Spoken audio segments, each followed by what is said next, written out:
Hello, everyone, and welcome to Dr. Bonechill. Before we dive in, make sure to like, subscribe, and turn on the bell. You won't want to miss what's coming. Also, tell me, where in the world are you watching from? And is it dark outside yet? I've had some strange jobs in my life, but the one that still keeps me up at night was the overnight shift at a forgotten gas station on Highway 77, middle of nowhere. No city nearby, no traffic, no other buildings in sight. Just one narrow, cracked strip of asphalt cutting through miles of desert, and one lonely gas station squatting there like a rotting tooth. I found the job in a flyer tacked to a gas station bathroom door. No company name, no contact number, just night shift attendant needed. Cash paid nightly, coordinates only. I should have known better. But I was broke, desperate, and running from things I'd rather not talk about. So I followed the coordinates. By day, it didn't seem so bad. A little dusty, sure, but normal. Old shelves lined with snacks and canned chili, faded posters from the 90s, one of those buzzing neon signs in the window that always flickered. But by night, everything changed. The shadows got darker, and pump number 6 would flicker to life, even if no one was there. Frank was the guy training me. Gruff smoker's voice wore the same torn flannel every shift. On my first night, he said something I'll never forget. Don't use pump 6, don't touch it, don't look at it too long. Don't even say its number out loud after midnight. I laughed, thought it was a weird joke, but he just looked at me dead serious. You don't want to wake her up. That night, around 2:30 a.m., I saw the pump activate by itself. No car, no person, just the nozzle twitching like something invisible was using it. I stood behind the counter, frozen, while the handle clicked once, twice, then slowly started leaking fuel. The lights above it buzzed violently like something was building up in the wires. Then everything shut off. Not just the pump, the entire station, lights out. Music stopped. Even the buzzing from the beer fridge died, pitch black. I reached for my flashlight, and just then the front door creaked open. Wind swept in. Cold, dry, unnatural wind. The kind that smells like rust and flowers left too long in a graveyard. Something walked past me. I didn't see it, just felt it. Cold fingers, brushing the back of my neck. The sound of bare feet on linoleum. When the lights came back on 2 minutes later, I was alone. No footprints, no fuel on the ground, nothing on the cameras. The pump log said 0.0 gallons pumped, but the receipt printer started whirring. It printed 06/13/1967, Margaret. One last time. I didn't sleep that day. When I came in for my next shift, Frank was gone. Manager said he quit, just left his last paycheck sitting on the counter with a note scrawled in pen. Don't feed the fire. I started researching. Found this article from the local paper dated June 14th, 1967. A woman named Margaret Alston had died at the station, poured gasoline over herself at pump 6, and lit a match. No one helped her. They thought she was a tweaker, or a crazy hitchhiker. She died screaming right under the flickering light. The station was closed for 2 weeks. But when it reopened, pump 6 still worked. And it's never been turned off since. A week later, a man pulled up in a rusted truck and started filling up at pump 6. I ran out to stop him. He just stared at me, didn't speak, pale skin, empty eyes. His body swayed like he wasn't quite, rooted to the ground. I shouted, told him the pump was broken. He dropped the nozzle and whispered, "I didn't mean to leave her." Then he got in the truck and drove away, except the truck didn't make any sound. No engine, no gravel crunch. He just disappeared into the dark. Later that night, I reviewed the tapes. The man wasn't on them, but the pump was, fuel pumping. Then, flames. Just for a second, the screen went white hot, like the camera was inside a furnace. Then static, and on the bottom of the screen, someone had written in grease pencil, "She remembers." I started sleeping with the lights on. Called in, sick every other shift. Tried to quit, but the manager just said, "You signed the book, didn't you?"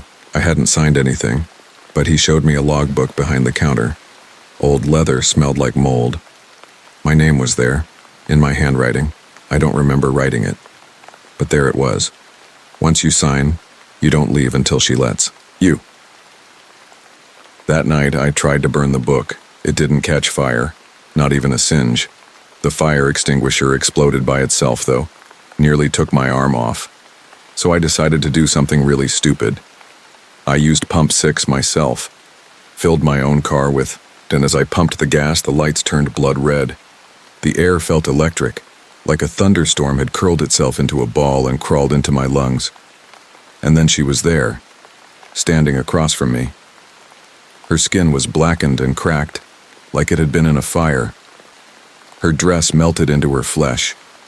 Her eyes leaked something black. She opened her mouth, and a voice like burning roses said, "I remember you. You watched me burn." I backed away, tried to run. She reached for my chest, and then I woke up in the back office. No memory of how I got there. The cameras were all melted, literally. Warped plastic and pump 6, still flickering, still leaking gas. That was my last night. I quit for real. No paycheck, no notice. Just drove until I couldn't see that stretch of highway anymore. But sometimes, I catch myself saying the number out loud, just out of habit, and when I do, the lights in my house flicker, the air gets cold, and I hear a woman whispering from the hallway, "One more gallon."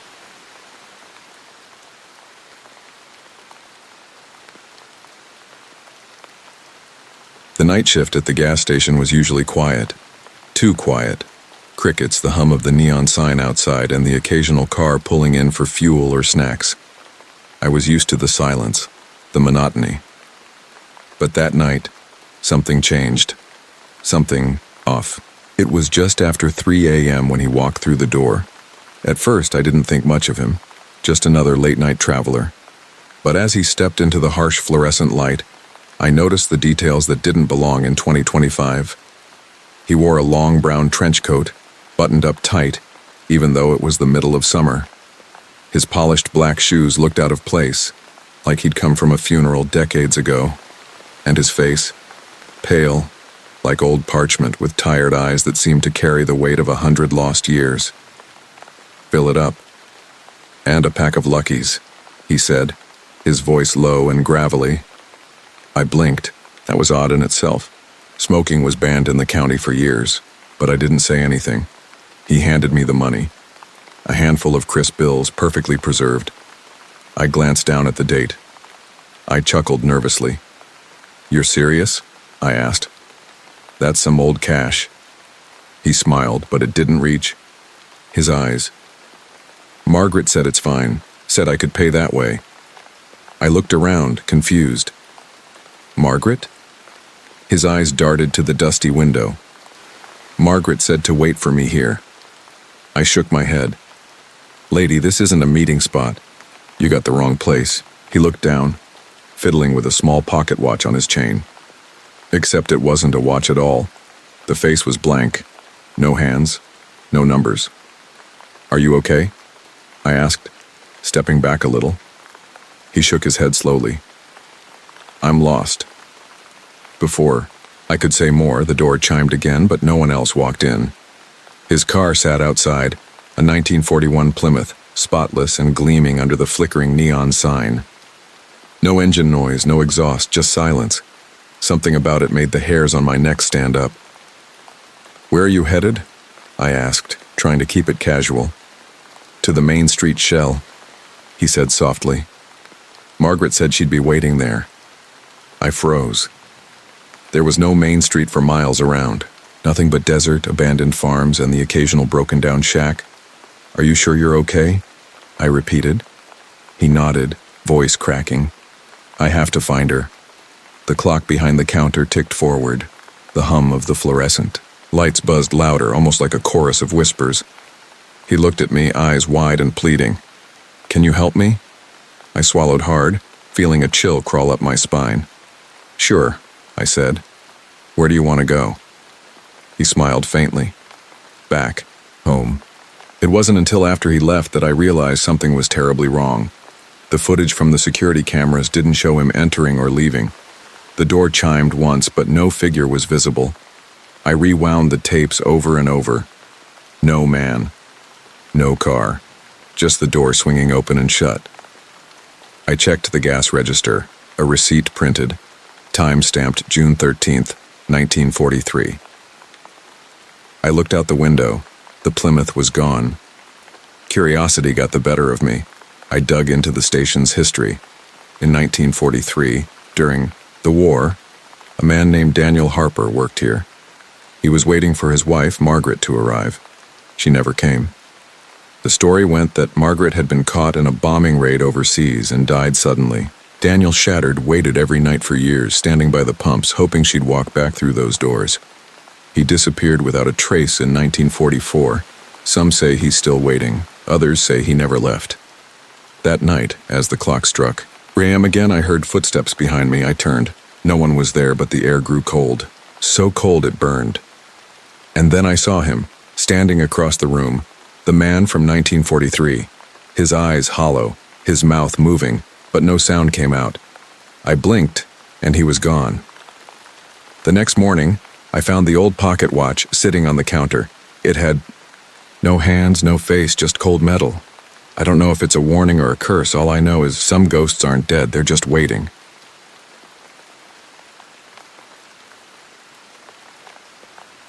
The endless loop, you don't know how to explain it. Maybe you'll think I'm crazy, but I swear, no matter which way I drive, I always end up back at that gas station. The same one. The lonely, isolated place on the outskirts of nowhere, blinking. Its neon lights like a beacon in the dark. It started about 2 weeks ago. I was on a road trip, just me and my car, trying to clear my head. I was exhausted and low on gas, so I pulled into that station. Nothing special. A dusty lot, one small store, and 5 pumps that looked like they hadn't been updated since the 80s. I filled up, grabbed a coffee, and asked the clerk if there was anywhere nearby to stay. He shrugged, eyes darting to the cracked window behind me. Not much around, he said. You could try the motel down the highway or just keep driving. I nodded and left. Got back on the road, but no matter how far I drove, the station showed up again, and again, and again. It's like the road folds in on itself. I took lefts and rights. I drove in circles. I crossed highways. But every time I checked my gas gauge, I was almost empty. So I stopped again. Same place. Same flickering neon sign. Even the same gas station clerk. Same tired eyes. Same indifferent smile. I asked him, "Why do I keep coming back here?" He didn't answer. Just stared. That night I camped out in the back room, if you can call it that. A tiny storage closet with a cracked window. The lights above the pump started flickering, one by one. Pump 1. Pump 2. Pump 3. Then number 4. Finally, number 5. The flickering stopped at pump 6. But there was no pump 6. The spot was empty. Around midnight, the store phone rang. The clerk answered, voice tense. I strained to hear. "Are you still there?" A long pause. "Don't let him in." The line went dead. I asked, "Who's on the phone?" He looked at me with wild eyes. "Sometimes things come here." At 3:15 a.m., the pumps all turned on at once. The lights flickered violently. The air thickened like you were breathing underwater. I watched as the pumps started dispensing gas, no cars in sight.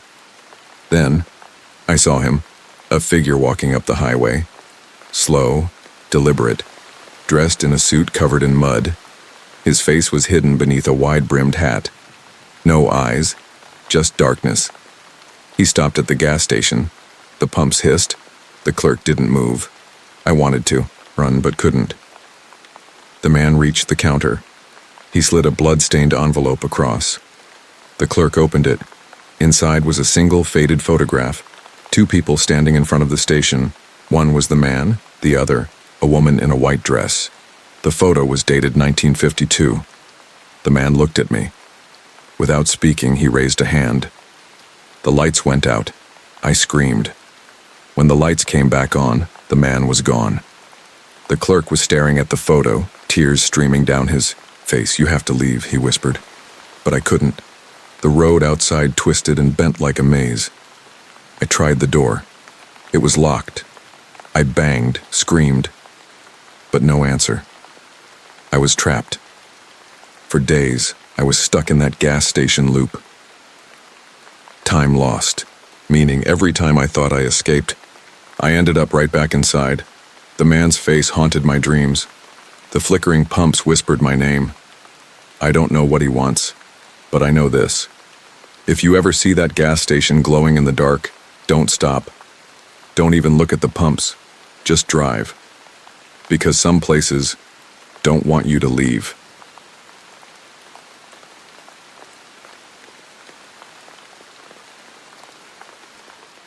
The night was thick with silence when I pulled into that gas station again, the same one I'd tried to escape weeks ago. The neon sign buzzed overhead, casting an eerie glow that barely cut through the darkness. I didn't want to be there, but the fuel light on my dashboard was blinking madly. I had no choice. I stepped out and looked around. The pumps were weathered and cracked, but one spot caught my eye. Pump number 6. It stood there, oddly pristine, gleaming under the flickering lights as if untouched by time or wear. I walked inside the little store. The clerk was the same tired man from before, his eyes hollow, his smile forced. "Back again?" he said, voice low. I nodded. "I can't seem to get away." He leaned forward, voice dropping to a whisper. "Pump 6. Don't use it."